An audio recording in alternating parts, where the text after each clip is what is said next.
It was 11:30 on a Thursday night when Sienna Hayes made the mistake that changed her life forever.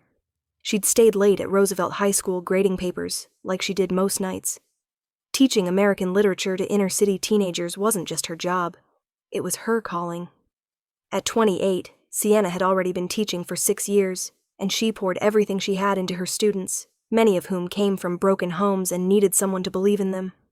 The school was in a rough neighborhood, but Sienna had never felt unsafe. She knew the community.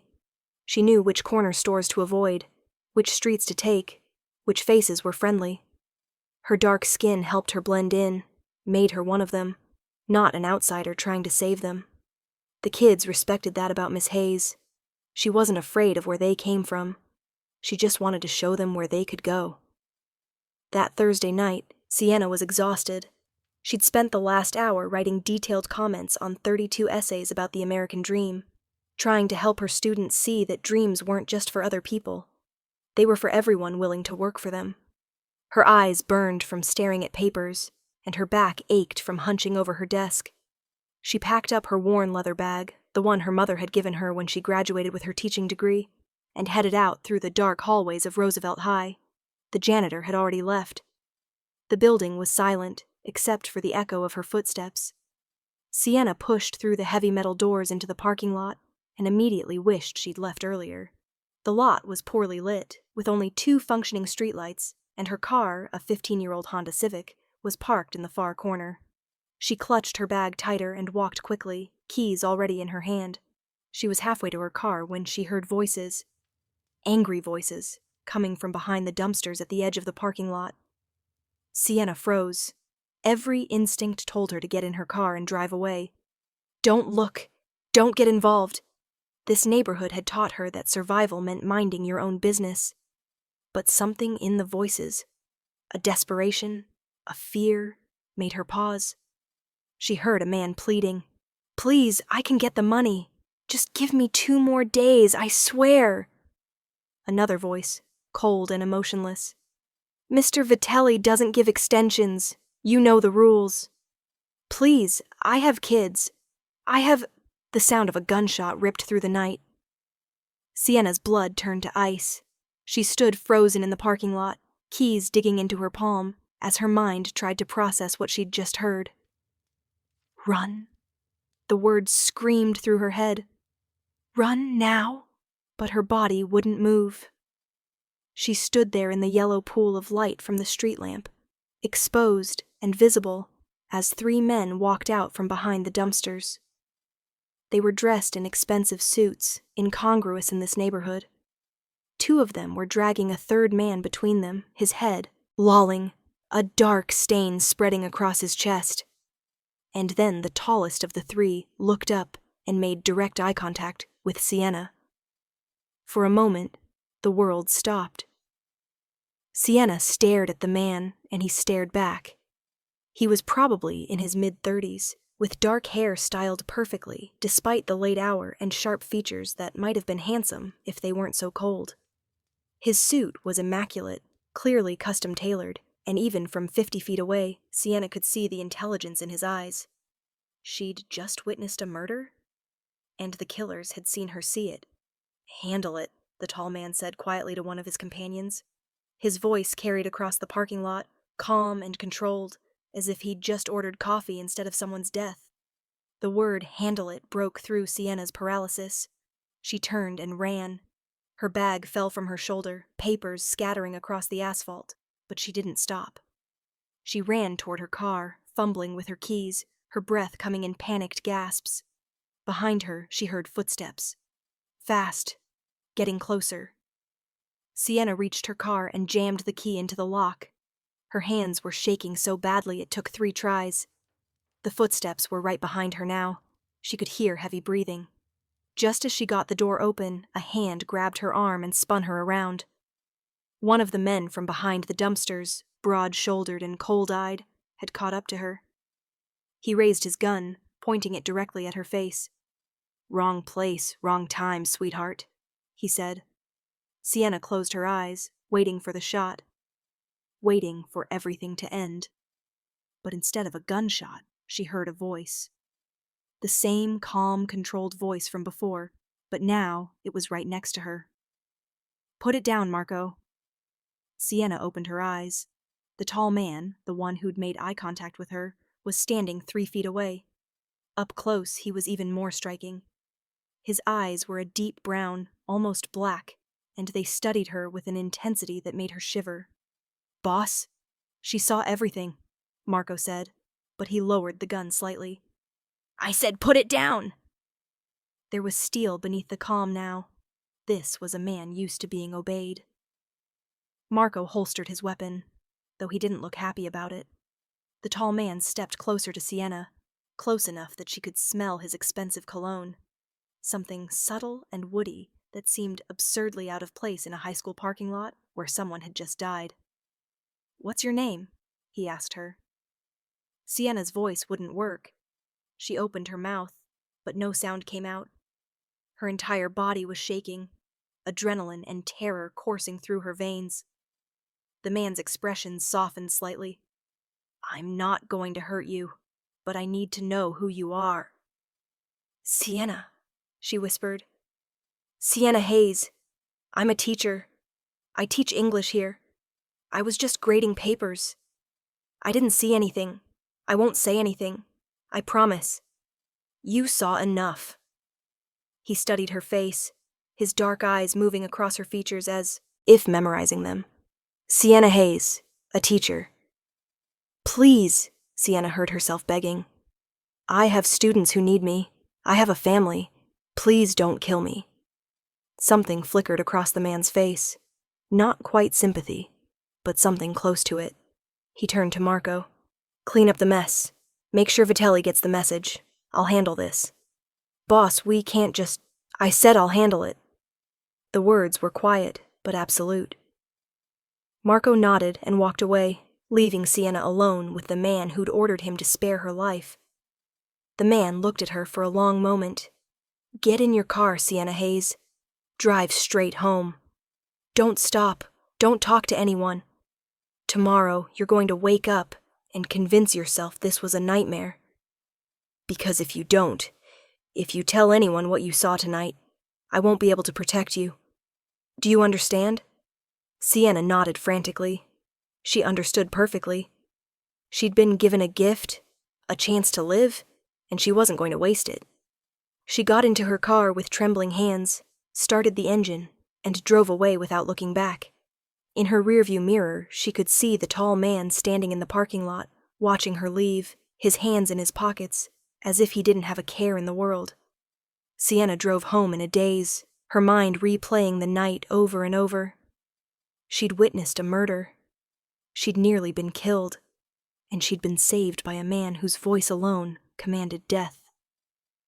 When she got to her small apartment, she locked every door and window, pulled the curtains closed, and sat on her couch in the dark, shaking. She didn't sleep that night. Every sound made her jump. Every shadow seemed threatening. By morning, she'd almost convinced herself it had been a nightmare, just like the man had told her to do. But when she went to school the next day and saw police tape around the dumpsters, when she heard whispers about a body found behind the school, she knew it had been real. For the next week, Sienna lived in fear. Every unexpected noise made her heart race. Every stranger on the street could be someone coming to silence her. She stopped staying late at school. She started looking over her shoulder constantly. She couldn't eat, couldn't sleep, couldn't focus on teaching. Her students noticed. "You okay, Miss Hayes?" asked Tyrell, one of her brightest juniors, after class one day. "You seem different." Sienna forced a smile. "Just tired, Tyrell. Don't worry about me." But she was far from okay. She was living in constant terror, waiting for the day when someone would decide she was too much of a risk to leave alive. That day came 2 weeks after the murder. Sienna was walking to her car after school, keys in hand, when a black SUV pulled up beside her. The back door opened and a voice said, "Get in!" It wasn't a request. Sienna's blood turned to ice. This was it. This was the moment she'd been dreading.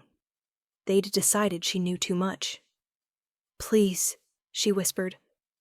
"I haven't told anyone. Swear! I know. That's why you're still alive. Now get in.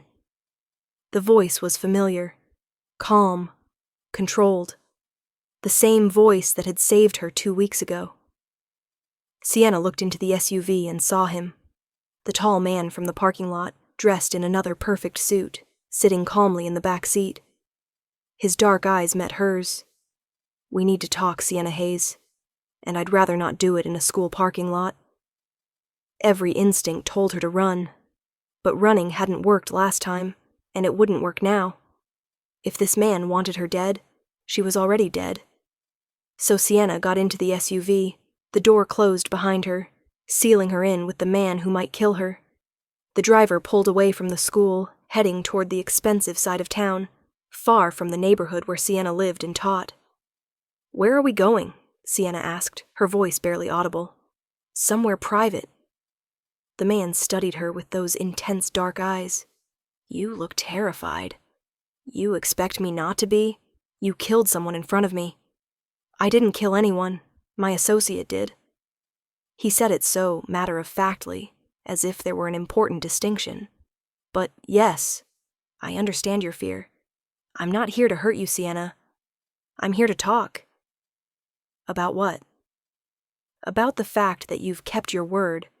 You haven't told anyone what you saw. That shows character. He leaned back against the leather seat. My name is Dante Romano, and I owe you an explanation. Sienna's breath caught. She knew that name. Everyone in the city knew that name. Dante Romano was the head of the most powerful crime family in the state. He controlled gambling, extortion, loan sharking, and probably a dozen other illegal operations. The police had been trying to arrest him for years, but he was too smart, too careful. Witnesses disappeared. Evidence vanished. Oh, God, Sienna whispered. You're the Dante Romano. I am. He said it without pride or shame, simply stating a fact. And you, Sienna Hayes, are a problem. Her heart hammered in her chest. I told you, I haven't said anything. I know, but the problem isn't what you've said. It's what you know. Other people in my organization think you're a liability. They think I should have let Marco handle you that night. Dante's expression remained neutral. They're probably right. Then why didn't you? For the first time, something like emotion crossed Dante's face. He looked out the window at the city passing by. Because you were terrified and innocent, and I'm trying to be something other than what I was raised to be. The honesty in his words surprised her. This was a man who ordered deaths without blinking, who controlled criminal operations across the city, admitting to some kind of internal conflict. What do you want from me? Sienna asked. I want to offer you a choice. Dante turned back to her. You can continue living your life as you have been, teaching your students, going home to your apartment. But you'll do it under my protection. My men will watch you, keep you safe from anyone who might want to silence you. You'll live in fear, always looking over your shoulder. But you'll be alive. And the other choice? Dante's eyes held hers. The other choice is harder to explain, and you'll think I'm crazy when I tell you. Try me. My whole world is already crazy. He smiled slightly at that, a brief flash of humanity that transformed his face. The other choice is that you trust me. You let me into your life, not as a threat, but as someone who wants to know you. And in exchange, I walk away from everything I've built. Everything I am. Sienna stared at him in disbelief. What? I know how it sounds, Dante said quietly. But I've been doing this, running this organization, since I was 22 years old. 12 years of violence and power, and never sleeping well because I'm always watching for the next betrayal. I'm tired, Sienna. And when I looked at you that night, terrified but brave enough to watch us from that parking lot, I saw something I haven't seen in a very long time. What did you see? Innocence. Goodness. A life that means something beyond money and fear. Dante leaned forward slightly. I've been thinking about you every day for 2 weeks, wondering what it would be like to be someone different. Someone who could walk up to a woman like you without her being terrified. Someone who could have a normal life. You can't just walk away from being a crime boss, Sienna said, though her voice was uncertain. I can, if I'm willing to pay the price. And I am. Dante's voice was utterly serious. I can erase my identity, my past, everything. Start over as someone new, somewhere far from this city. And you want me to come with you? Sienna couldn't believe what she was hearing. You don't even know me. No, Dante admitted, but I want to. And more than that, I want you to know me. Not Dante Romano, the crime boss. Just Dante. The man I could be if I wasn't born into this life. This is insane. Yes, it is. Dante didn't argue. But I'm giving you the truth. Either you stay here under my protection and spend the rest of your life afraid, or you take a chance on something completely insane. Give me 6 months. Let me show you I can be someone different. And if at the end of that time you want to leave, I'll arrange a new identity for you too. Set you up anywhere in the world you want to be. No strings attached. Sienna's mind reeled. This couldn't be real. Crime bosses didn't just walk away from their empires because they met a teacher in a parking lot. People like Dante Romano didn't fall for people like her. But as she looked into his dark eyes, she saw something that shocked her. Sincerity. And something else. Desperation. This man who controlled an empire of violence was desperate to be someone else. Why me? Sienna whispered. Of all the women you could have chosen. Because you weren't a choice, Dante said simply. You were a revelation. The moment I saw you, terrified but standing your ground, I knew my life had just changed. I've done terrible things, Sienna. I've hurt people. I've made choices I can't take back. But you made me want to stop. You made me want to be worthy of the way you looked at me that night, like I was a monster you hoped might have some humanity left. Tears stung Sienna's eyes. This was crazy. This was dangerous. This violated every sensible rule she'd ever lived by. If I say yes, she said slowly, if I agree to this insanity, what happens? First, I spend the next month setting things up, transferring power to my underboss, liquidating assets, creating new identities for both of us. Then we leave. We go somewhere quiet, somewhere safe, a small town where no one knows us. And we start over. Dante's voice was steady, confident. I'll work a normal job. You can teach if you want. Or do something completely different. We'll have a normal life, Sienna. The kind of life I never thought I could have. And if someone from your old life comes after you, I'm making arrangements to ensure that won't happen. But I won't lie to you. There will always be some risk. People don't just walk away from what I am. He met her eyes. But I'm willing to take that risk. The question is, are you? Sienna looked at this man, this dangerous, powerful man who was offering her something utterly impossible. A part of her knew she should say no, should demand to be taken home, should forget this conversation ever happened. But another part of her, a part she didn't know existed until this moment, was curious. What would it be like to take a chance on something this crazy? What would it be like to know this man without the violence and the fear? And maybe, just maybe, what would it be like to help someone find redemption? 6 months, Sienna said finally. You get 6 months to prove you can be someone different. But I have conditions. Name them. I want to finish the school year. That's 3 months. I'm not abandoning my students in the middle of the year. Dante nodded. Done. What else? During those 3 months, you come to my apartment twice a week. We have dinner. We talk. Like normal people. No guns, no guards, no crime boss behavior. Just conversation. If at the end of 3 months I think you're serious about changing, we'll talk about leaving together. And if you don't think I'm serious, then you make sure I'm protected, and we both forget this conversation happened. Dante extended his hand. You have a deal, Sienna Hayes.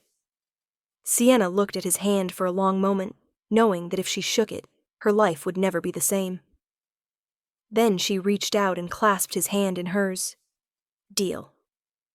The SUV pulled up in front of Sienna's apartment building. Dante walked her to her door, and for a moment they stood awkwardly in the hallway, two people from completely different worlds who just made an impossible agreement. Tuesday night, Dante said. 7 o'clock. I'll bring dinner. No Italian food, Sienna said, surprising herself with her boldness. If we're going to do this, you need to eat something that doesn't remind you of your world. Dante smiled, and again it transformed his face. All right, no Italian food. What do you suggest? Soul food. I'll cook. You bring wine. I don't know anything about soul food. Then you're going to learn.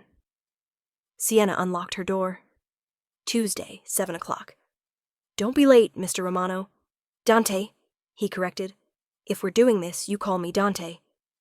Tuesday, 7 o'clock, Dante. Sienna closed the door behind her and leaned against it, her heart pounding. What had she just agreed to? She'd made a deal with the most dangerous man in the city. She'd agreed to let a crime boss into her home, into her life, with the insane promise that he would change everything for her. This was the stupidest decision she'd ever made. Or maybe, possibly, it was the bravest. Tuesday came faster than Sienna expected. She spent the intervening days questioning her sanity, researching Dante Romano online until she was reading articles from 3 and 4 years ago, and preparing herself for the moment when he would walk into her apartment and she'd have to face what she'd agreed to. The articles about Dante were frightening. He'd taken over his father's organization at 22 when the old man had a heart attack. He'd consolidated power ruthlessly, eliminating rivals and expanding operations. He was suspected in at least a dozen murders, though nothing had ever been proven. The police called him the Ghost because he left no evidence, no witnesses, no trail. And yet, the man who'd sat across from her in the SUV hadn't seemed like a ghost.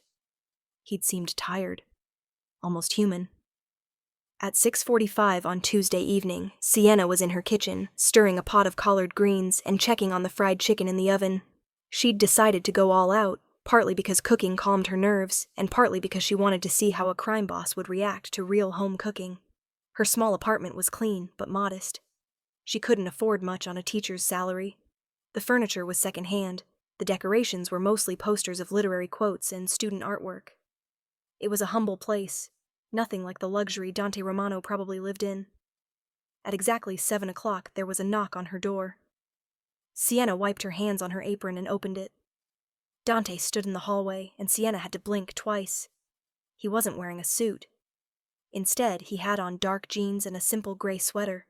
He looked younger, more approachable. More like a man, and less like a crime boss. You're on time, Sienna said. I'm always on time. Dante held up a bottle of red wine. I brought wine. I wasn't sure what kind goes with soul food, so I just brought something good.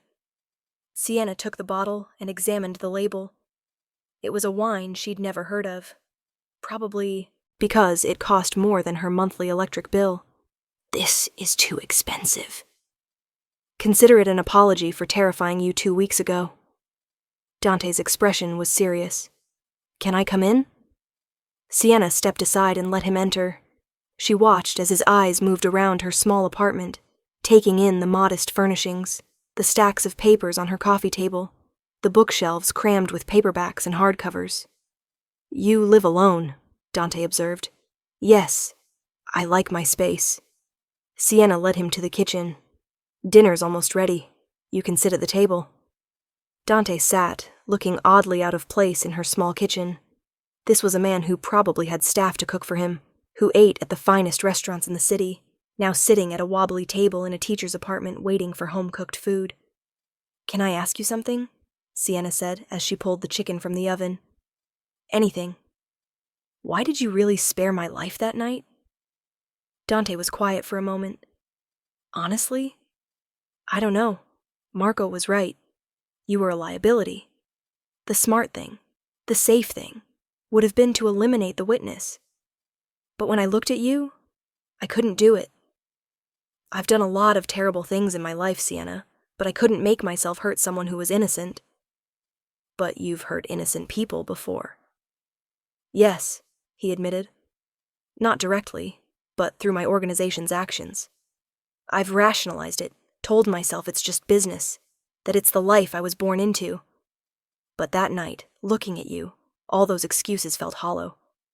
Sienna brought plates to the table, piled high with fried chicken, collard greens, cornbread, and mac and cheese.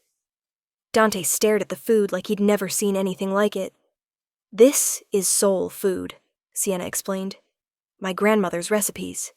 Food that's meant to feed the body and the soul. Dante picked up his fork tentatively and tried the collard greens.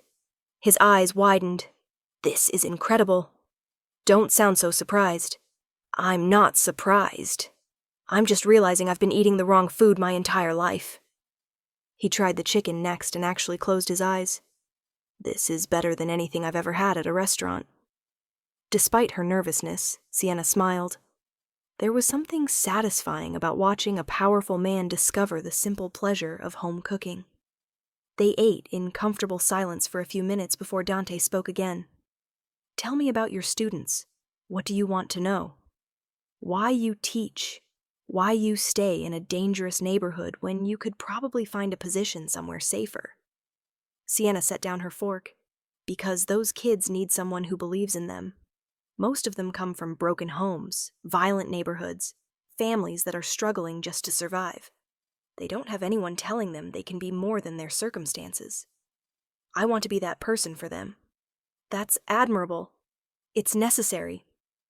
Sienna met his eyes. Those kids deserve a chance. They deserve someone who sees their potential instead of their problems. Like you're seeing mine, Dante said quietly. The words hung in the air between them. Sienna hadn't thought of it that way, but he was right. She was giving him a chance to be something other than his circumstances. I haven't decided if you have potential yet, Sienna said. This is just dinner number 1. Dante smiled. Fair enough. Then let me tell you something about myself that isn't in the police reports or the newspapers. I'm listening. I wanted to be an architect. When I was young, before I understood what my father really did, I used to draw buildings, skyscrapers and museums and houses. I had a whole notebook full of designs. Dante's voice was soft with memory. I thought I was going to go to college, study design, build beautiful things. But when my father had his heart attack, that dream died. I had responsibilities, obligations, people depending on me. Do you still draw? Sienna asked.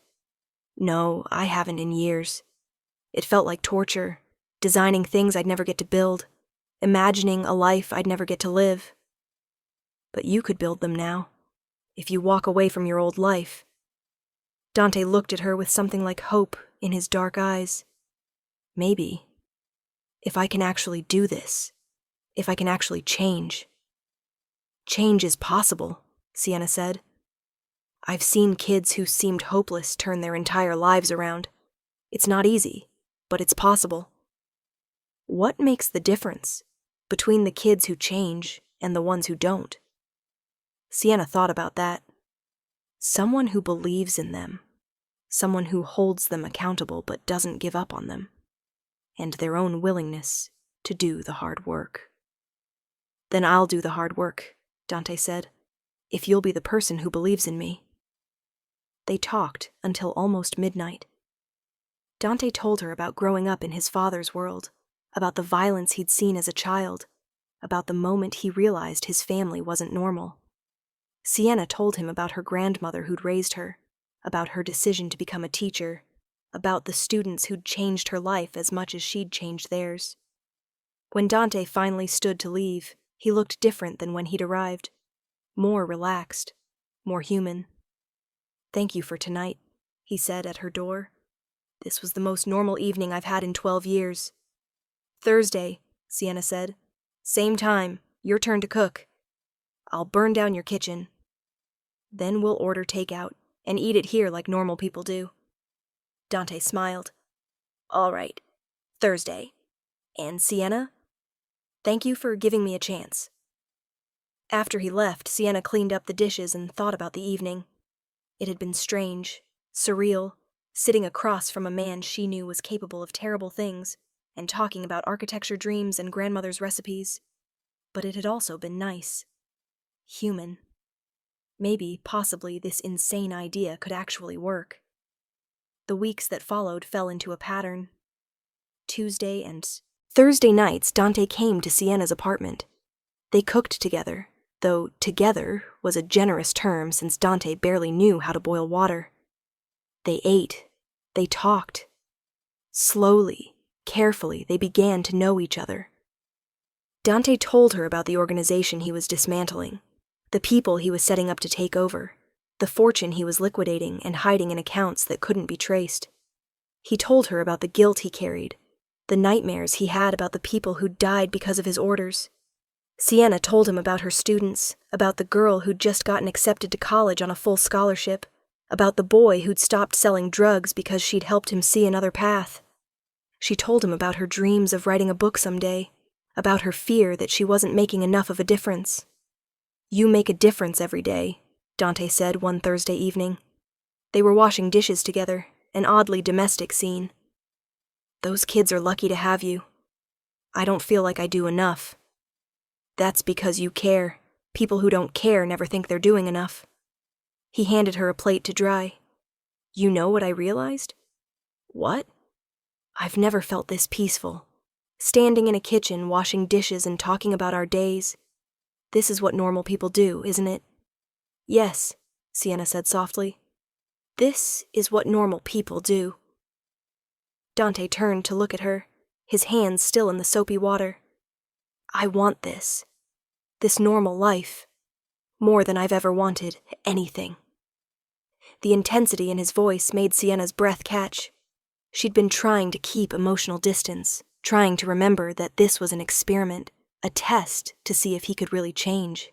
But standing in her small kitchen with this man who was trying so hard to be different, she felt something shift inside her. She was starting to care about him, not as a project or a test, as a person. "Dante," she said carefully, "you know this is crazy, right? What we're doing." "I know." He dried his hands and turned to face her fully. "But it's the best kind of crazy, the kind that makes you feel alive." "I'm scared," Sienna admitted. "I'm scared of what it means if you can't change. And I'm scared of what it means if you can. What does it mean if I can?" "It means I have to decide if I'm brave enough to leave everything I know, my students, my life, my identity, for a chance at something with you." Dante reached out slowly, giving her time to pull away, and gently touched her cheek. It was the first time he'd touched her since that handshake in the SUV, and Sienna felt electricity run through her body. "I would never ask you to give up your students if you didn't want to," Dante said softly. "When we leave, when we start over, you can teach again. Under a new name, in a new place, but you can still do what you love. I promise you that." "And what will you do?" "Maybe I'll go back to school, study architecture like I always wanted, build beautiful things instead of destroying them." His thumb brushed across her cheekbone. "Or maybe I'll just spend my days making sure you're happy. That seems like a worthy life's work." Sienna's heart was pounding. She knew she should step back, maintain boundaries, but she didn't want to. For the first time in her careful, controlled life, she wanted to take a risk. "Dante," she whispered, "if this is going to work, if we're really going to do this, you need to kiss me." "Sienna, I don't want to rush you." "You're not rushing me. I'm giving you permission." She looked up at him. "I need to know if this is real, if what I'm feeling is real." Dante's eyes darkened. He cupped her face with both hands, his touch gentle despite his strength. "Are you sure?" "I'm sure." He leaned down slowly, giving her every chance to change her mind. But Sienna didn't change her mind. She closed her eyes and felt his lips brush against hers, soft at first, testing, careful. The kiss started gentle, but quickly deepened. Dante's arms wrapped around her waist, pulling her close, and Sienna's hands went to his chest, feeling his heart hammering beneath her palms. He kissed her like she was precious, like she was something he'd been waiting for his entire life. When they finally broke apart, both breathing hard, Dante rested his forehead against hers. "That was real," he said. "Whatever this is between us, it's real." Sienna nodded, unable to speak. She'd never felt anything like this. She'd dated before, had relationships, but nothing had ever felt this intense, this consuming. "We should probably talk about this," she managed to say. "Probably," Dante agreed. But neither of them moved. They stood in her kitchen, holding each other, until the world outside her apartment ceased to exist. That night changed everything. What had been an experiment, a test, became something neither of them could deny. They were falling in love. The realization terrified Sienna. She'd agreed to help a man change, to give him a chance at redemption. She hadn't agreed to fall in love with him, but love didn't ask for permission. It just happened. Over the next 2 months, as winter turned towards spring, Sienna and Dante grew closer. He continued dismantling his organization, carefully, methodically, setting things up so he could walk away clean. She continued teaching, but now her evenings were filled with planning for a future she'd never imagined. They talked about where they would go. Somewhere small, they decided. Maybe a town in the mountains, or near the coast. Somewhere far from the city and its memories. Dante showed her pictures of places he'd researched. Quiet towns where no one would know them, where they could build a new life. "I've been thinking about names," Dante said one evening. They were sitting on Sienna's couch, her head on his shoulder, looking at pictures of potential new homes on his laptop. "What kind of names?" "Our new names. New identities." He scrolled through images of a small coastal town. "I was thinking Marcus. Marcus Bennett. It's generic enough to not stand out. And what would my name be? Whatever you want. You can be anyone." Sienna thought about that. "I want to keep Sienna. I've been Sienna my whole life. I don't want to lose that." "Then Sienna Bennett," Dante said. "Sienna and Marcus Bennett. A married couple starting over in a new town." "Married?" Sienna's heart skipped a beat. Dante set the laptop aside and turned to face her. "I know it's fast. I know this is all happening so quickly. But yes, married. I want to marry you, Sienna. I want to stand in front of whatever justice of the peace we can find and make promises to you. I want to build a life with you. Dante, I love you." The words came out raw and honest. "I know I shouldn't. I know this is crazy. But I love you. You've changed everything for me. Made me believe I can be someone better." Tears filled Sienna's eyes. She'd been trying not to say those words, trying to protect her heart, but hearing them from him broke down her last defenses. "I love you too," she whispered. "I love you, and it terrifies me." "Then let's be terrified together." Dante pulled her close. "Say yes, Sienna. Say you'll marry me. Say you'll take this leap with me." Every rational thought told her to say no. This was too fast, too crazy, too dangerous. But her heart, the part of her that had fallen for this man who was trying so hard to change, said something different. "Yes," Sienna said. "Yes, I'll marry you. Yes, I'll take the leap." Dante kissed her then, deep and passionate, and Sienna kissed him back, pouring all her hope and fear and love into it. They made plans. Specific, detailed plans. In 3 weeks, at the end of the school year, they would leave. Dante had arranged everything. New identities, new documents, a house already purchased in a small town in Oregon. Far enough from anything they'd known that they could truly start over. Sienna gave notice at her school, telling them she'd gotten an opportunity to teach at a private school out of state. It wasn't technically a lie. Dante had arranged a teaching position for her at the local high school in their new town. Her students threw her a surprise party on her last day, and Sienna cried as she said goodbye to the kids who'd meant so much to her. "You're going to do great things," she told Tyrell, her brightest student. "Don't let anyone tell you that you can't." "I won't, Miss Hayes." Tyrell hugged her. "Thank you for believing in me." As Sienna walked out of Roosevelt High School for the last time, she felt a pang of grief. This had been her life for 6 years. These students had been her purpose. But now she had a new purpose. A new life waiting. The night before they were supposed to leave, Dante came to her apartment for the last time. They'd spent the day packing the few things Sienna wanted to take, boxing up her books and personal items, arranging for everything else to be donated. "Are you ready?" Dante asked as they sat on her couch in the mostly empty apartment. "I think so." Sienna leaned against him. "Are you? Are you ready to walk away from everything you've known?" "I already have. Everything's arranged. My underboss takes over tomorrow. I've transferred most of the assets to legitimate accounts. As of midnight tonight, Dante Romano effectively ceases to exist. And Marcus Bennett is born." "And Marcus Bennett is born." He kissed the top of her head. "Tomorrow morning, we drive out of this city and toward our new life, toward normal, toward peace. Toward us," Sienna said softly. "Toward us." They spent that last night making love in Sienna's apartment, saying goodbye to who they'd been and hello to who they were becoming. When morning came, they packed Dante's car, a nondescript sedan chosen specifically because it wouldn't attract attention, and started driving west. The first few hours of the drive were quiet. They were both processing what they'd just done, the enormity of the change they'd committed to. But as they left the city behind, as the landscape changed from urban sprawl to open countryside, Sienna felt something lift from her chest. Freedom.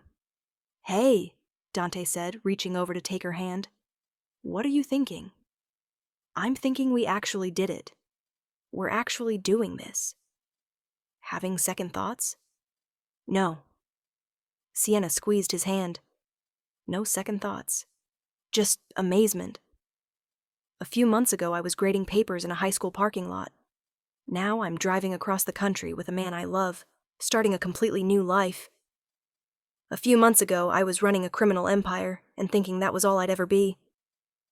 Dante brought her hand to his lips and kissed it. "Now I'm going to be a husband, maybe eventually a father, maybe an architect, definitely a better man." They drove for 3 days, stopping at small motels along the way, eating at diners and roadside restaurants.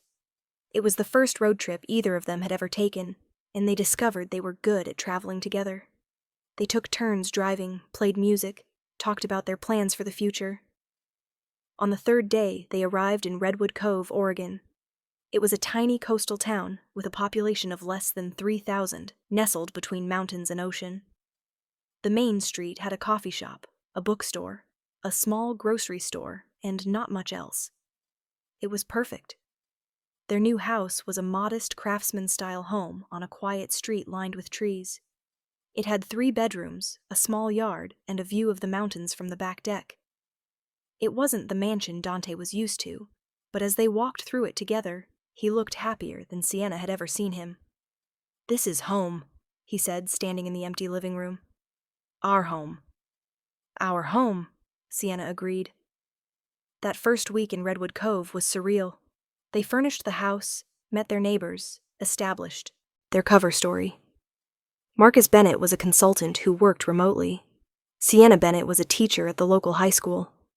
They'd moved to Oregon for a quieter life. No one questioned their story. No one had any reason to. They were just another couple seeking peace in a small town. Sienna started her new teaching position and fell in love with her students immediately. They were different from her kids in the city, more innocent in some ways, but they still needed someone to believe in them. And Dante, now Marcus, enrolled in online architecture courses and spent his days studying design. They fell into a rhythm. Wake up together, have coffee on the back deck overlooking the mountains. Sienna would go to school, Marcus would study or work on design projects. They'd meet for lunch at the little cafe on Main Street. In the evenings, they'd cook dinner together, go for walks on the beach, make love in their new home. It was normal. It was peaceful. It was everything they'd hoped for. 3 months after they arrived in Redwood Cove, on a Sunday morning in late summer, Marcus took Sienna's hand as they were having coffee on the deck. "I need to tell you something," he said. Sienna's heart clenched. "What's wrong?" "Nothing's wrong. Everything's right. I just need to say something I haven't said properly." He set down his coffee and turned to face her. "I've been Marcus Bennett for 3 months now. I've been a student, a husband, a citizen of this town. And you know what I realized?" "What?" "I'm happier than I've ever been. Not because I escaped my old life, though that's part of it, but because I'm with you. Because you saw something in me worth saving, and you gave me the chance to become it." Tears filled Sienna's eyes. "You saved yourself, Marcus. I just believed you could do it." "No," he shook his head. "You saved me first. That night in the parking lot, when you looked at me with fear but also with a tiny bit of hope that I might let you live, you planted a seed. The idea that maybe I could be something other than what I was. And then you watered that seed with kindness and patience and love until it grew into this new life." "I love you," Sienna whispered. "I love you too. And I want to thank you properly." He pulled a small box from his pocket. "When we got married at that courthouse before we left the city, it was rushed. We didn't have time for anything real. But now we have time. Now we have forever." He opened the box to reveal a simple, beautiful engagement ring. "Sienna Bennett, née Hayes, will you stay married to me? Will you keep building this life with me? Will you let me spend the rest of my days making you happy?" Sienna laughed through her tears. "We're already married." "I know, but I want to ask you properly. I want you to choose me again, knowing everything you know now." "Yes," Sienna said. "Yes, yes, yes. I choose you. I choose this life. I choose us." Marcus slipped the ring on her finger and pulled her into his arms. They stood on their deck, holding each other as the morning sun climbed over the mountains, and Sienna thought about how far they'd come. She'd given up her old life, her old identity, everything familiar. But she'd gained something infinitely more valuable: love, peace. A partner who saw her as his salvation, and whom she saw as her greatest adventure. The months turned into years. Marcus completed his architecture degree and started working for a small firm in the nearby city, designing sustainable homes and community buildings. Sienna became a beloved teacher in Redwood Cove, known for her dedication and her ability to reach even the most challenging students. They joined the community, made friends, went to town festivals and beach barbecues. They were Marcus and Sienna Bennett, and no one suspected they were anyone other than who they appeared to be. Sometimes, late at night, Sienna would wake up and find Marcus standing at the window, looking out at the street, and she'd know he was thinking about his old life, about the people he'd hurt, the choices he couldn't take back. "You okay?" she'd ask, coming to stand beside him. "I'm okay," he'd say. "Just remembering who I was and being grateful for who I am now." "Any regrets?" "Only one." He'd turn to look at her. "I wish I could have become this person without causing so much pain first. But I can't change the past. I can only honor the gift you've given me by being the best version of myself going forward." 5 years after they arrived in Redwood Cove, Sienna discovered she was pregnant. She'd been feeling sick for a few weeks, tired and queasy, and when the test came back positive, she stared at it in shock. A baby. They were going to have a baby. She told Marcus that evening on their deck, their favorite spot for important conversations. He stared at her for a long moment, his eyes filling with tears. "A baby?" he whispered. "A baby?" "Oh my God!" He pulled her into his arms, holding her so tightly she could barely breathe. "We're going to be parents." "Are you happy?" Sienna asked, suddenly nervous. They'd never discussed children. It had always been an abstract someday. "Happy?" Marcus pulled back to look at her, tears streaming down his face. Sienna, I'm beyond happy. I'm terrified and grateful and amazed all at once. We're going to have a baby. A child who'll never know the violence I came from. A child who'll grow up in peace and love.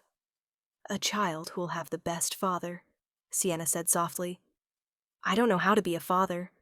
I didn't exactly have a great role model. You'll figure it out. We'll figure it out together. She placed his hand on her still flat stomach. Together.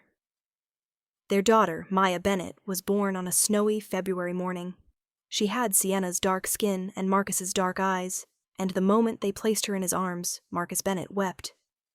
She's perfect, he whispered, gazing down at the tiny person he and Sienna had created. She's absolutely perfect. Sienna watched her husband fall in love with their daughter and felt her heart expand with joy. This man, who'd once been capable of such darkness, was now the gentlest father she could imagine.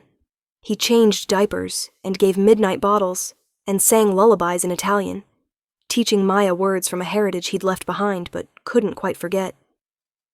As Maya grew, their house filled with laughter and toys and all the chaos of raising a child. Marcus designed an addition to their home, a playroom and art studio where Maya could create and dream. Sienna reduced her teaching hours so she could spend more time at home. They were a family, a real, normal, beautiful family. One evening, when Maya was 3 years old and sleeping peacefully upstairs, Marcus and Sienna sat on their deck watching the sunset. It had been 8 years since that night in the parking lot, 8 years since Sienna had witnessed a murder and met the man who would change her life. Do you ever wonder what would have happened if you'd walked past that parking lot? Marcus asked, his hand finding hers. Sometimes, Sienna admitted. I wonder if I would have found happiness another way. If you would have found a way to change without me. I wouldn't have, Marcus said with certainty. I was on a path to destruction. You didn't just save my life that night. You saved my soul. And you gave me an adventure I never knew I needed. Marcus squeezed her hand. You know what I realized today? I was going through old files, organizing things, and I found my old sketchbook, the one from when I was young and wanted to be an architect. And I looked at those old drawings, those dreams I had as a kid, and I realized I'm living them now. I'm designing buildings. I'm creating beautiful things. I'm the person I always wanted to be. He turned to look at her, his eyes bright with emotion. And it's all because you believed I could be more than my past. You did the hard work, Sienna said. I just gave you the chance. No, you gave me everything. You gave me love when I didn't deserve it. You gave me patience when I was learning to be different. You gave me a home, a family, a reason to be better. Marcus brought her hand to his lips. Now we can have a normal life. Those words I said to you 8 years ago, do you remember? I remember. I remember every word. I meant them. I wanted normal more than I'd ever wanted anything, and you gave it to me. You gave me mornings on this deck, and a daughter sleeping upstairs, and a job I love, and a community that knows me as Marcus, not as the monster I used to be. Sienna felt tears on her cheeks. I love the man you became. But Marcus? Yes? I think I loved the man you were too. The one who chose mercy when he could have chosen violence. The one who was brave enough to walk away from power because he wanted something real. They sat together as the sun set over the mountains. Two people who'd found each other in the most unlikely circumstances and built something beautiful from the ashes of a dangerous past. Inside the house, Maya stirred and called for her daddy. Marcus kissed Sienna's forehead and went to their daughter, and Sienna listened to his voice through the open window, patient and loving, as he comforted Maya back to sleep. This was their life now. Normal. Peaceful. Everything they'd dreamed it could be. Years continued to pass in Redwood Cove. Maya started school, where her mother taught in the upper grades. Marcus's architecture firm grew, and he became known throughout Oregon for his innovative, sustainable designs. Sienna published a book about teaching in underserved communities, though she wrote it under her new name. They were deeply woven into the fabric of their town. They were the Bennetts, the family on Maple Street who always decorated elaborately for holidays and hosted block parties in the summer. No one knew their secret. No one knew that Marcus had once been Dante Romano, that Sienna had once witnessed a murder, that they'd built their entire life on a foundation of reinvention and redemption. Sometimes old fears would surface. Marcus would see a black SUV and tense before remembering that no one was looking for him here. Sienna would have nightmares about that night in the parking lot and wake up in a cold sweat. But they'd talk through it, hold each other, and remember that they were safe. On their 10th wedding anniversary, Marcus took Sienna back to the beach where they'd walked so many times in those early days in Redwood Cove. Maya was staying with friends for the night, and they had the evening to themselves. "I have something for you," Marcus said as they walked along the shore, the setting sun painting the sky in shades of gold and pink. "You already gave me flowers and made me breakfast in bed. What more could there be?" "This." He pulled a folded piece of paper from his pocket. "I've been working on something. A design for a community center in the city where you used to teach. A place that would provide after-school programs, tutoring, mentoring. All the things kids in that neighborhood need." Sienna unfolded the paper and saw a beautiful architectural drawing, detailed and thoughtful. "Marcus, this is incredible. I want to build it, anonymously through a foundation I've set up. I can't undo the harm I caused in my old life, but I can try to balance the scales a little bit. I can help the kind of kids you used to teach." His voice was thick with emotion. "It's not enough. It'll never be enough. But it's something." Sienna threw her arms around him, holding him tight. "It's perfect. You're perfect." "I'm not perfect. I'm just trying to be worthy of you." "You already are." She pulled back to look at him. "Do you know what I see when I look at you?" "What?" "I see the man who chose love over power, who chose peace over violence, who chose to become someone new because he believed there was something better waiting for him." Sienna touched his face. "I see the man I fell in love with. Not despite who you were, but because of who you chose to become." Marcus kissed her then, deep and passionate, the waves crashing beside them, and the sun setting on another perfect day in their perfectly imperfect life. "Now we can have a normal life," he murmured against her lips. "You gave me that, Sienna. You gave me normal." "We gave it to each other," she corrected. "You were brave enough to change. I was brave enough to believe you could. That's what love is, Marcus. Two people choosing each other and choosing to be brave together."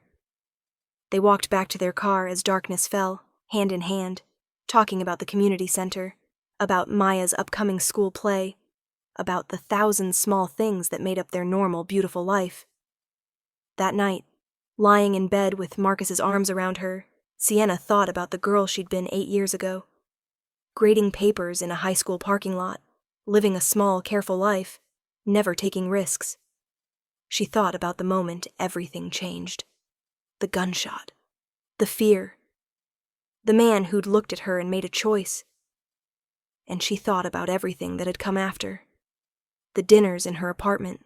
The conversations. The slow building of trust. The moment she'd chosen to believe in redemption. It had been the craziest decision she'd ever made, and it had been the best. "I love you," she whispered into the darkness. "I love you too," Marcus murmured, half asleep. "Thank you for saving me. Thank you for letting me."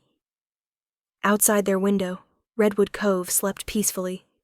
Inside their home, a family born from the most unlikely circumstances rested in safety and love. Dante Romano was gone, erased as completely as if he'd never existed. In his place was Marcus Bennett, husband, father, architect, citizen. A man who'd been given a second chance and honored it every single day. And Sienna Hayes Bennett, the teacher who'd believed that even the darkest soul could choose light, slept peacefully in the arms of the man she'd helped create. Their story was impossible. It was crazy. It was dangerous. It was everything it shouldn't have been. But it was also beautiful. It was real. It was proof that love could transform, that change was possible, that redemption wasn't just a fairy tale. It was proof that sometimes the most dangerous choice leads to the safest love. And sometimes erasing who you were is the only way to become who you're meant to be. Now they could have a normal life. And they did. If you loved this incredible story of transformation, redemption, and a love powerful enough to make a dangerous man choose peace, make sure to subscribe to our channel for more stories about unexpected love and the courage to change everything. Hit that notification bell so you never miss a tale of romance that defies the odds. What did you think of Sienna and Dante's journey? Have you ever taken a risk on love that seemed impossible? Would you be brave enough to erase your identity for a chance at happiness? Share your thoughts in the comments below. We love hearing how these stories resonate with you. Remember, sometimes the person who seems most dangerous is actually looking for a reason to be different. And sometimes the bravest thing you can do is believe in someone's potential to change. Until next time, keep believing in the transformative power of love.